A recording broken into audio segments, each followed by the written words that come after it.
I know a lot of older guys. I see them going out with younger girls. It's obvious what they want. It's not cool. The girl thinks he's the answer to all her problems. She's in high school, maybe doesn't get along with her parents. She thinks, great, I could just move out and live with my boyfriend or something. He drives a cool car, he can buy alcohol, he's got older friends. The problem is, these girls don't know what's really going on in the minds of these older guys. I'm sorry, I mean, I'm a guy, but I just think it's wrong to be using these younger girls. Besides the fact that you could go to jail for it, it's just ridiculous. I mean, come on, find somebody your own age. My little sister and her friends came over the other night, and they were having this deep conversation about life and their future. A few of them were talking about what they'd do if they got really serious about a guy in high school. I told them it was okay to wait to get involved till they knew they could handle it and they could deal with the consequences, like maybe getting pregnant. I told them the thing that should be the most important to them right now is their future. I mean, I know I want to go to college, and I don't want anything to get in the way of my goals. Brought to you by Tapestry, dedicated to teaching young people personal responsibility. I've been working as a peer educator for over a year, and I remember this one girl who came to me to find out about birth control. I told her about all the methods and which ones prevent sexually transmitted diseases, and I told her about how abstinence, not having sex, is the most effective way to prevent pregnancy and diseases. And she looked at me like that had never occurred to her. It's a good thing to remember that we each have the power of choice. Brought to you by Tapestry, dedicated to teaching young people personal responsibility. This is a test. It is only a test for chlamydia. Chlamydia is the #1 sexually transmitted infection in Humboldt County. The test could not be simpler. All you have to do is, you get the picture. Most people don't even know they have chlamydia until the symptoms show up.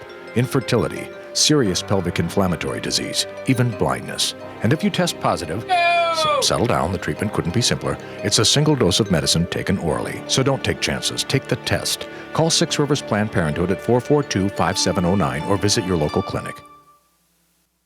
This is a test. It is only a test for chlamydia, the #1 sexually transmitted disease in Humboldt County. The test could not be simpler. All you have to do is, you get the picture. Most people who have it don't even know it until the symptoms show up. Serious pelvic inflammatory disease, infertility, even blindness. And if you test positive, Oh no! take it easy. The treatment is simple. It's just a single dose of medicine taken orally. So don't take chances. Take the test. Call Six Rivers Planned Parenthood or visit your local clinic. Sean, we do all sorts of romantic stuff together. Yeah? Like take walks on the beach and go to the movies. Yeah. But there's something I'd really like for us to do. What's that? Go to the clinic and get tested for chlamydia. Okay, so getting tested for chlamydia is not very romantic, but it could save you a lot of grief.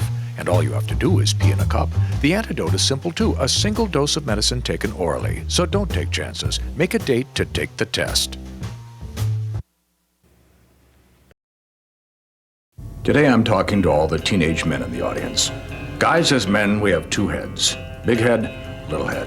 Now the big head is in charge, but the little head likes to think it's in charge. Sounds like this. Whoa, let's go out and find a babe and have some sex. Now the big head says, look, little head, sex can cause unwanted pregnancies, disease, and emotional trauma. Control yourself. The little head says, I want to have some sex. Sex. Guys, remember, the big head is in charge. Let it do the thinking. Hey, that feels good.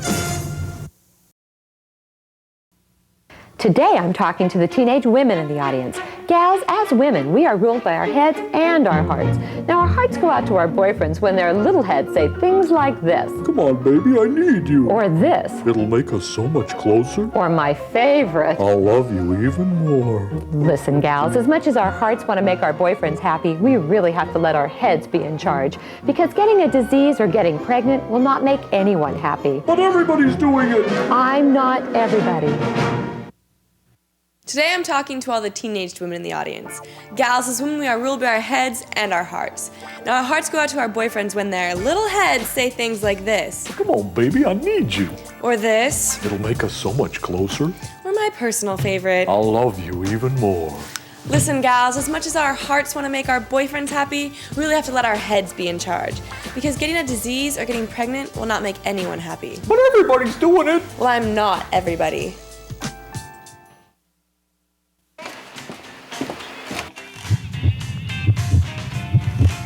This man is just now noticing that his teenage son is noticing girls. He thinks he better have a talk with him. So, son, those girls are looking pretty good, aren't they? Not to me. I'm old enough to be their father. I mean to you. What are you doing? Well, son, I'm trying to figure out a way to talk to you about pregnancy and disease and sexual responsibility. Oh, well, what do you want to know? Talk with your kids about sex. You both may learn something. This is Bobby Lovejoy.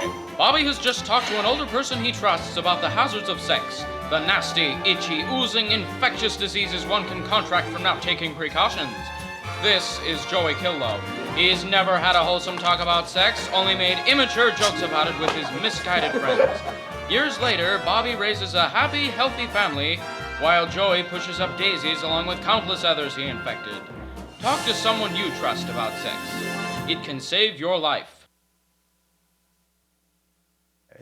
So, honey, tonight's the big dance. Yeah. You know, you're a growing girl. You're almost an actual woman. Dad, not another talk about the hazards of sex. Come on, I already know all about syphilis, gonorrhea, chlamydia, Hep B, Hep C, genital warts, herpes, HIV, and AIDS. Besides, the last thing I want to do right now is get pregnant.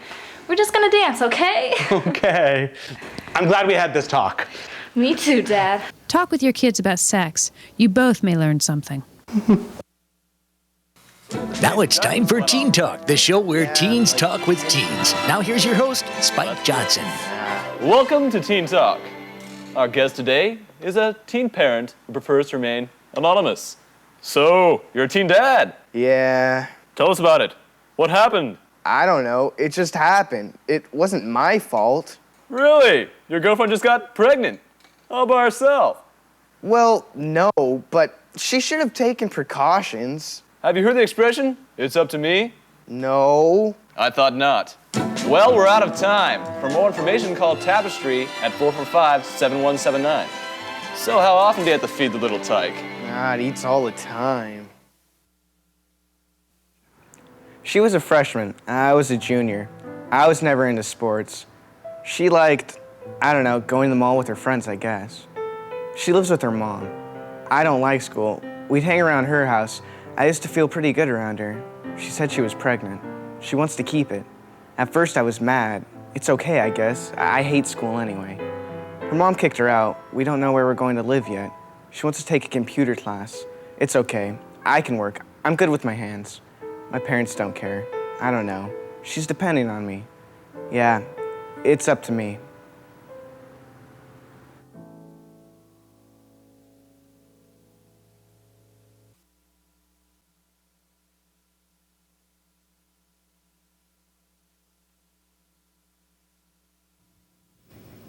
My youngest son has a very strong sense of himself.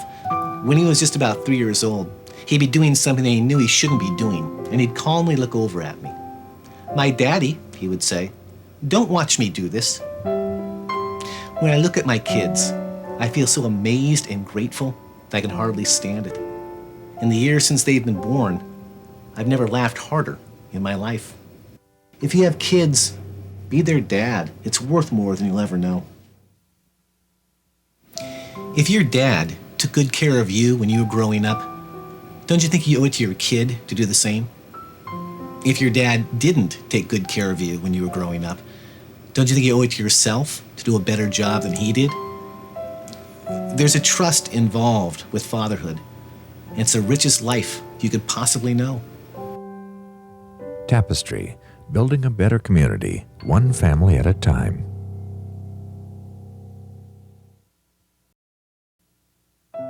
I had an English teacher in high school who used to drive me crazy. He kept saying that the years that you're in high school and college were the best years of your life. I knew he had to be wrong somehow. When I look at my kids, I hear them laugh, and I know they're doing all right. I wish I could tell my old English teacher something. The years since I've been a father have been the best years of my life. If you have kids, be their dad. It's worth more than you'll ever know. You will never be the perfect dad. The perfect dad doesn't exist. You'll make mistakes and you'll figure things out. And sometimes it will seem like it's more than you can handle. It isn't. You don't have to be perfect. You do have to be there. For your kid to have her dad to grow with, well, that's what's perfect. If you have kids, be their dad. It's worth more than you'll ever know. Brought to you by Tapestry. The family that plays together stays together. Fatherhood isn't only vital, it rocks.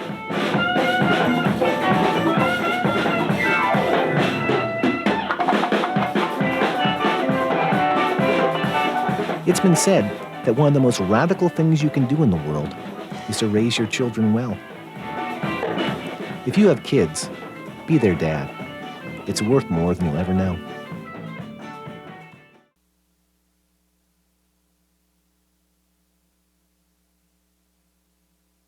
If you're a teenager and you're thinking about having sex with someone, you might want to take this quiz. Would you A, loan this person your car, B, introduce them to your folks, C, want to live with them for the rest of your life as the parents of the child you are potentially producing? If you answered not really to any of the above, you might want to put the sex on hold and maybe catch a movie instead. This message brought to you by Tapestry, building better communities one family at a time.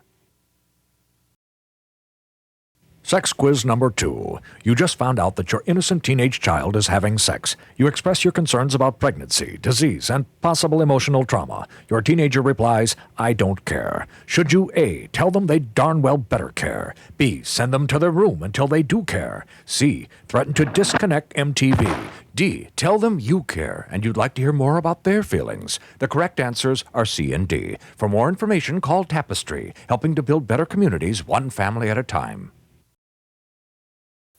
Parent quiz number 1. Your teenager tells you he wants to drop out of school because, quote, it sucks. You should tell him A, he'll drop out over your dead body. B, you remember what school was like and you agree some of it does suck. However, C, if he drops out, the only jobs he'll be able to get will suck even more than school does. Or D, whether he knows it or not, he's learning valuable things at school which will serve him well later in life. The correct answers are C and D and possibly B. Brought to you by Tapestry, helping to build better communities one family at a time.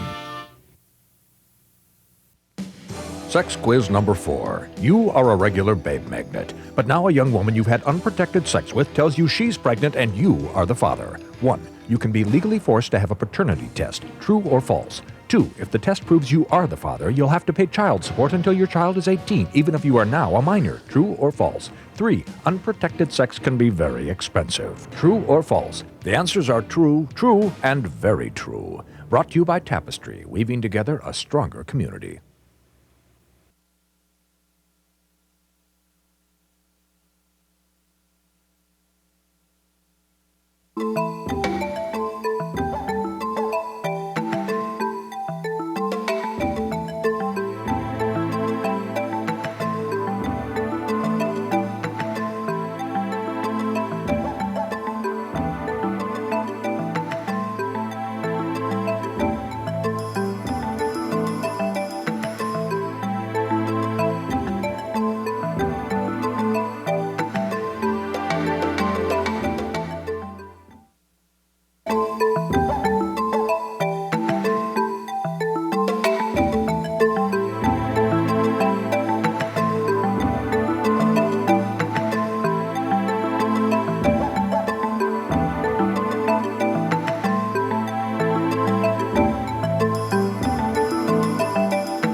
You have to. These young people are members of Six Rivers Planned Parenthood's teen theater troupe, Spare Change.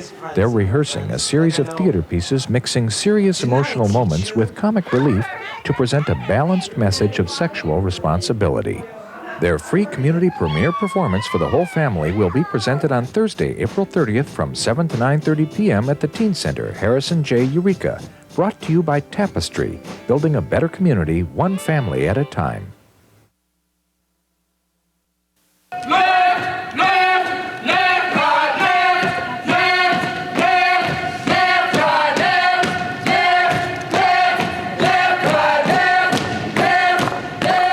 With me in studio is Jean and Joy of Spare Change. Thanks for joining us.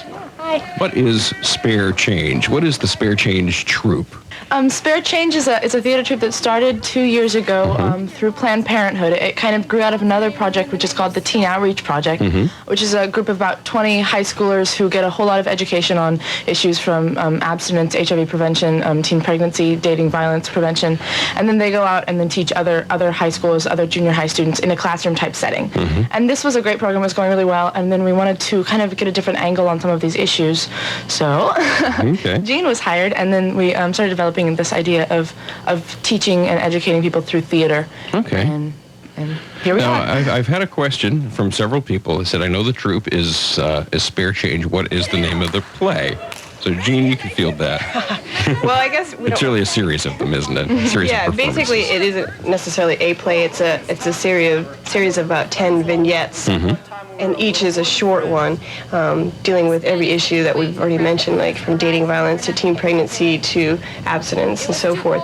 And so they're real stories based on stuff the teens have written or other teens have experienced. And then, at the end, and sometimes the skits end with information or resources or referrals, so people know how to help people, where to go within this community. So it's to get at the emotions of what are the consequences of behaviors, and then also how can we go from here.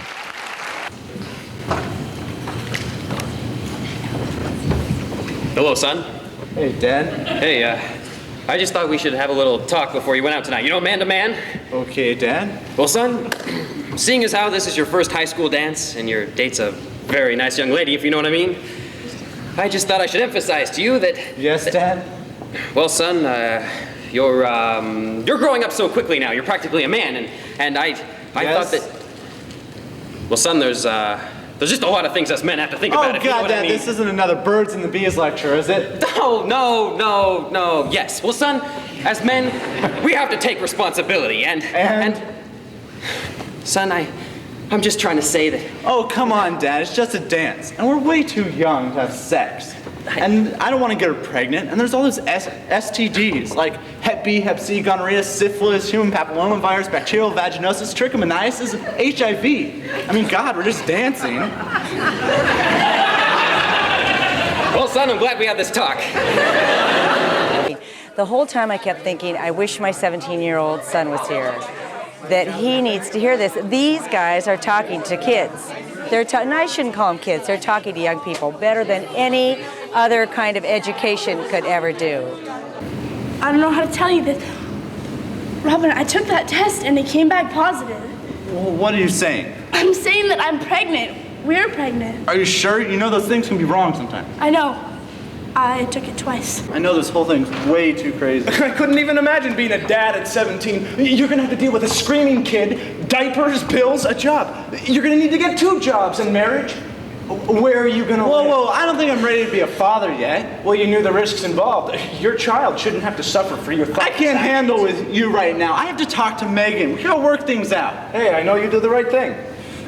When you're thinking about this, you try to think about yourself first. Yeah, I guess. Well, I mean, when we get down to it, it's really about you. Your life, your body. We're still gonna go to college together, right? Roommates in the dorm. You've got so much ahead of you. You couldn't raise a kid. Maybe I could. I mean, Megan, I think in the long run, we both know what the right decision is, right? What do you mean? You can't keep it. You're not thinking about keeping it, are you, Megan? Megan, you are so young. You're only 17. You have your future ahead of you. I know you'll do the right thing. I don't know if I could go through a pregnancy and give up my kid. Well, Megan, you know you can't be a good mom. I mean, you're way too young. You gotta think about your baby and give it a good life. There are so many people out there that want kids and they can't have them. You could give your baby a family. Look, I know you'll do the right thing. You're pregnant? How could you be so stupid? You guys are too young to be having sex, and you're way too young to be parents. I'm a parent, and there is no way I'm going to raise your child. How could you do this to me? How could you do this to my daughter? They were incredible, very candid. They spoke about the issues that need to be dealt with by all teens, by all people. So you work with kids, how would you... I work with 7th and 8th grade. I think the more the better. Some of the areas might be a little sensitive to administration, but I think it needs to be dealt with, needs to be addressed.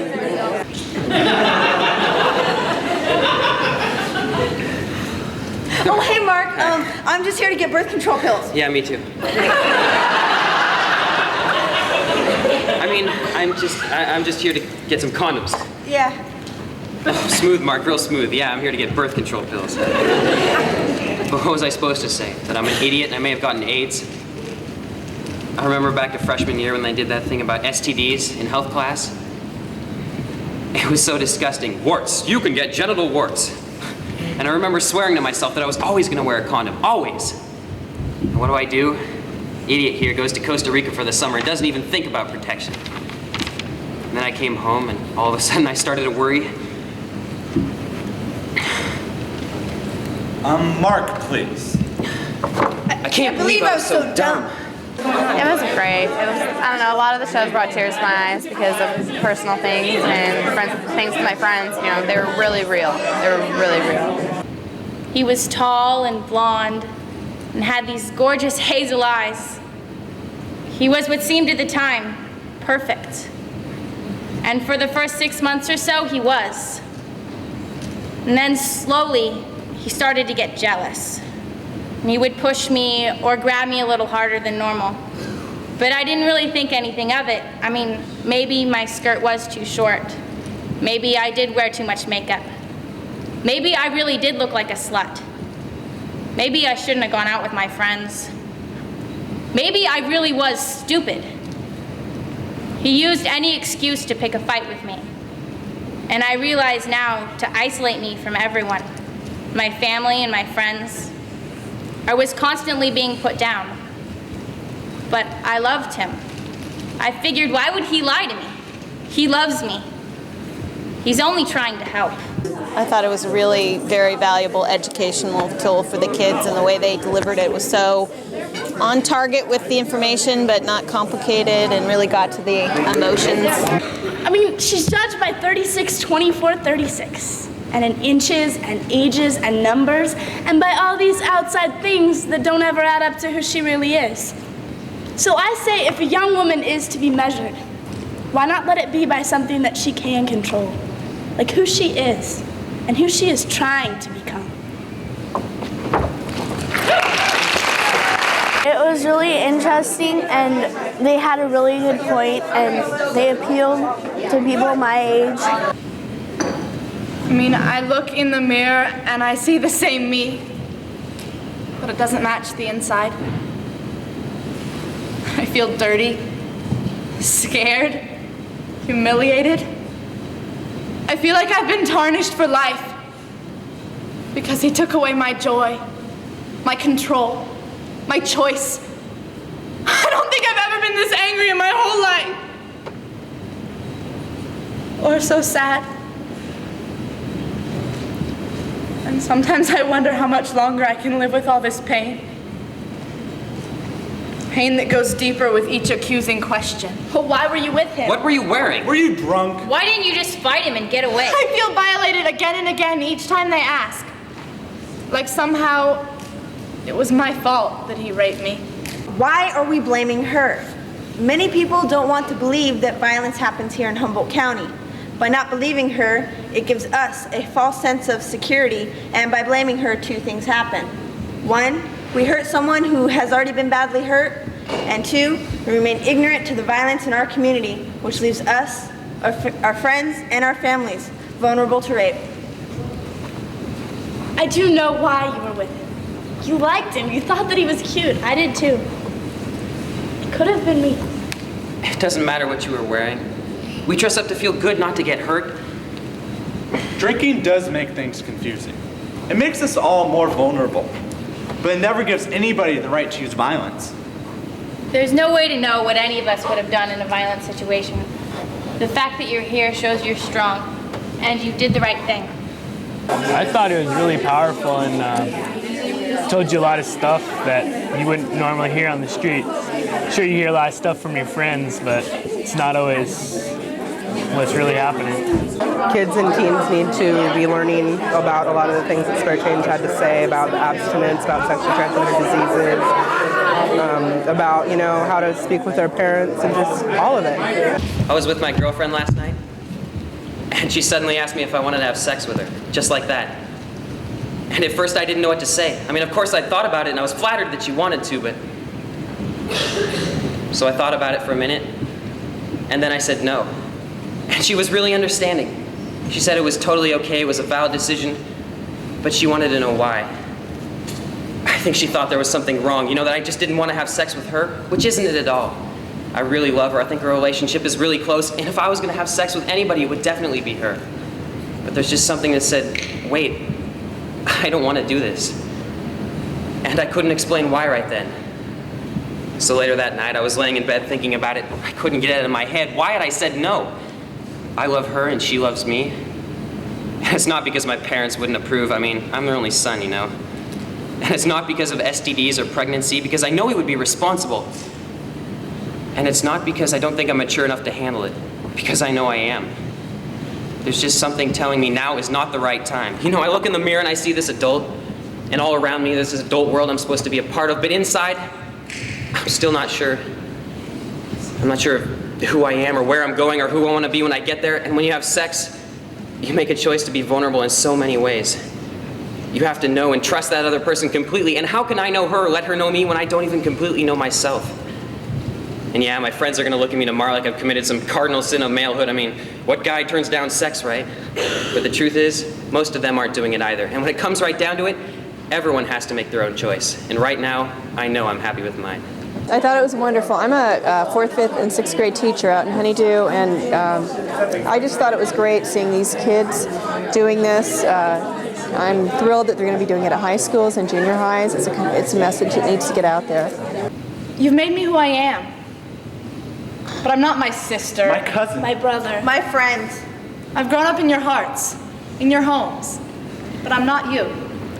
You've taught me how to think, how to choose, and how to act. And now this girl, Child. daughter, Boy. Son. person is trying to move gracefully into the world you've worked so hard to prepare me for.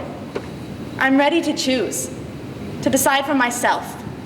My mistakes are my own, and so are my successes. I know that I'm vulnerable. Care about me. Trust me. Believe in me. Love me. I'm no longer a child. I'm a person.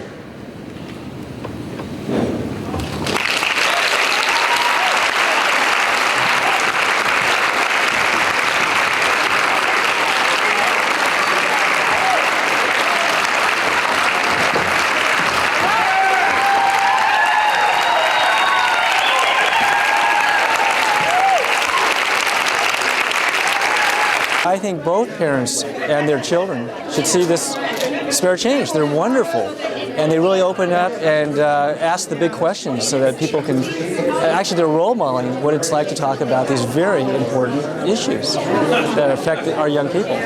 So yes, everybody, it's open. These are all real stories written by teenagers, but we're not playing any of our own stories. Yeah, I'm not really abusive. I'm not into it.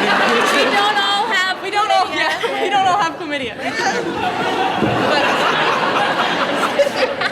But if anyone does have questions about any of the material we covered today, or anything about how Spare Change works, how you could get involved with Spare Change next year, anything about that, we'd love to take any of your questions.